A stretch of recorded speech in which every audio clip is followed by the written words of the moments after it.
आपका नाम क्या है भाई? जी, मेरा नाम शिवम है। तो आप यहाँ पे कौन सी पढ़ाई कर रहे हैं? मेरी भी अभी एलएलबी चल रही है यहाँ से। एलएलबी चल रही है। तो आज हम बच्चों से ये पूछ रहे हैं कि जम्मू कश्मीर में एम्प्लॉयमेंट जनरेट करने का क्या तरीका हो सकता है, गवर्नमेंट का क्या रोल हो सकता है, और एज ए स्टूडेंट या एज ए मतलब आम जनता उनका क्या रोल हो सकता है कि एम्प्लॉयमेंट जनरेशन में जम्मू कश्मीर में। ठीक है, देखिए एक बहुत ही इम्पोर्टेंट इशू है इस टाइम पे जेएंडके के लिए, जेएंडके के यूथ के लिए। अभी हम ऐसा कर सकते हैं या अपनी सरकार ऐसे स्टेप्स ले सकती है कि जैसे हमारा जो टूरिज़्म है उस फील्ड में अगर फोकस किया जाए तो वो बहुत ही एक अच्छा सेक्टर है जहाँ से एम्प्लॉयमेंट जनरेट हो सकती है। ठीक है। अगर हम एग्जांपल ले लेते हैं अपने नेबर्स की, जैसे हिमाचल प्रदेश है, हिमाचल में सेम टेरेन है हमारा जैसा है वैसा ही वहाँ पे भी है। वहाँ पे इतना ज़्यादा टूरिज़्म है कि वहाँ के लोगों को सरकारी नौकरियों के लिए जाने का ये सोचने की ज़रूरत ही नहीं पड़ती।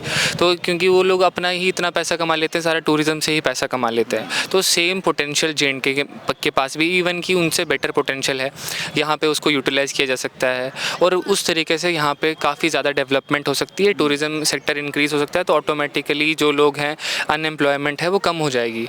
उस फील्ड में लोग अपना खुद के स्टार्टअप स्टार्ट कर सकते हैं, टूरिस्ट गाइड हो सकते हैं, टैक्सी कैब वगैरह हो सकते हैं। बहुत सारे स्टार्टअप्स हैं जो अभी ऑल इंडिया तो चल रहे हैं लेकिन इंडिया यहाँ पे हमारे जेएंडके में नहीं है।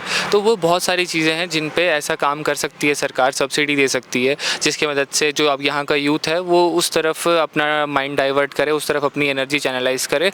और कहीं ना कहीं इसमें आपको देखने को मिलेगा कि जो आपका अनएम्प्लॉयमेंट रेट है वो बहुत नीचे गिरेगा। अच्छा, ये तो रहा कि टूरिज़्म को बूस्ट किया जाए, अगर सिक्योरिटी प्रोवाइड की जाए टूरिज़्म ज़्यादा अच्छा रहेगा। उसके अलावा प्राइवेट सेक्टर आना चाहिए, उसका कितना रोल समझते हो?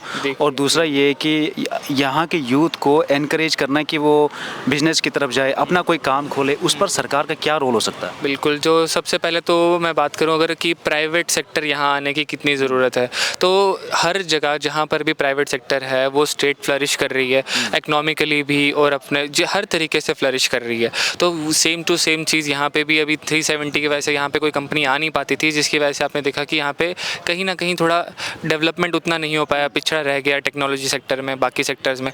तो अगर ऐसा होता है कि जो बाहर की कंपनीज़ हैं, जो कॉरपोरेट कंपनीज़ हैं, आईटी कंपनीज़ हैं, वो यहाँ पर आती हैं, तो यहाँ पर आने से यहाँ पे ऑटोमेटिकली एम्प्लॉयमेंट भी जनरेट होगी और ऑटोमेटिकली वो चीज़ें कहीं ना कहीं जो फंक्शन है, जो मशीनरी है स्टेट की, उसको भी हेल्प मिलेगा और काफ़ी चीज़ें अच्छी डेवलपमेंट की तरफ चलेंगी। और दूसरी बात, अगर सरकार क्या कर सकती है, तो सरकार अभी जैसे अपना जो कौशल विकास योजना है जिसमें कि वो स्किल सिखाते हैं कि कल को अगर आपका जॉब नहीं लग पाती तो आप अपनी स्किल से पैसा कमा सकते हैं, वो भी कंट्रीब्यूट करता है कि अनएम्प्लॉयमेंट कम हो जाती है।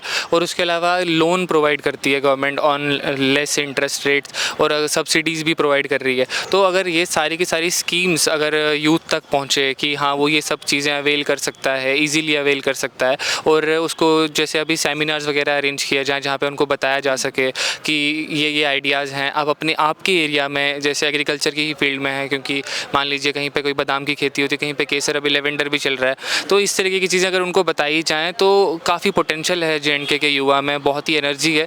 तो वो अगर एक प्रॉपर वे में चैनलाइज करेंगे तो जेएंडके इंडिया की सबसे बेस्ट स्टेट बन के उभरेगी। एक सिक्योरिटी कितना बड़ा इशू है यहाँ पे, जैसे प्राइवेट इन्वेस्टर्स का आना या प्राइवेट सेक्टर का बढ़ना। ऑब्वियसली रिसेंटली हमने बहुत से ऐसे एग्जांपल देखते हैं कि जो लोग जैसे इन्वेस्टमेंट का भी सोच भी रहे थे, जम्मू रीजन को, जैसे मैंने पहले भी बोला, जम्मू रीजन को एक सेफ़ रीजन माना जाता था इन्वेस्टमेंट के लिए, और जिस तरीके से यहाँ पे अप्रैल मई में जो अटैक्स हुए हैं, तो वो एक बहुत बड़ा एक क्वेश्चन मार्क वो करता है कि यार किसी भी इन्वेस्टर के लिए कि कश्मीर में तो इशू है लेकिन जम्मू में भी है, तो सिक्योरिटी उसकी गारंटी देना इन्वेस्टर्स को, सरकार का क्या रोल हो सकता है और कितना इंपॉर्टेंट है ये मुद्दा? देखिए, सिक्योरिटी का कंसर्न जेएंडके के लिए हमेशा से ही बहुत मेजर कंसर्न रहा है। जितने अगर आप देखें तो जो मेजर फैक्टर रहा है वो सिक्योरिटी ही, कहीं ना कहीं सिक्योरिटी ही रहा है। पर अभी हमने पिछले कुछ सालों में देखा कि जो टेरर एक्टिविटीज़ थी, मैं नहीं कहूँगा कि ख़त्म हो गई, पर काफ़ी हद तक उनमें गिरावट देखने को मिली थी। पर वैसी ही चीज़ें अगर, और जो आप बता रहे हैं कि जम्मू में शिफ्ट हो रहा है, वो बेसिकली इसलिए होगा कहीं ना कहीं, जैसे मुझे ऐसा लगता है कि जो कश्मीर है वहाँ पे काफ़ी ज़्यादा फोर्सेस का डिप्लॉयमेंट हुआ और काफ़ी ज़्यादा चीज़ों को कंट्रोल किया गया। उसकी वजह से जो वो लोग, उनको लगा कि हाँ ये वाला एरिया ज़्यादा सेफ़ है तो शिफ्ट करना चाहिए, तो वो लोग यहाँ शिफ्ट हो रहे हैं। तो अभी इनिशियल फेज़ है, बिगनिंग है, तो सरकार को भी ये चीज़ संज्ञान में लेके ज़्यादा से ज़्यादा डेवलपमेंट करवानी चाहिए जो हमारी इंटेलिजेंस एजेंसीज़ हैं उनको थोड़ा ज़्यादा एक्टिव होना चाहिए इन चीज़ों को लेके। तो अगर ये चीज़ें कंसर्न में आती हैं और ये चीज़ें ध्यान में रहती हैं तो ज़ाहिर सी बात है कि सिक्योरिटी कहीं ना कहीं सुधरेगी।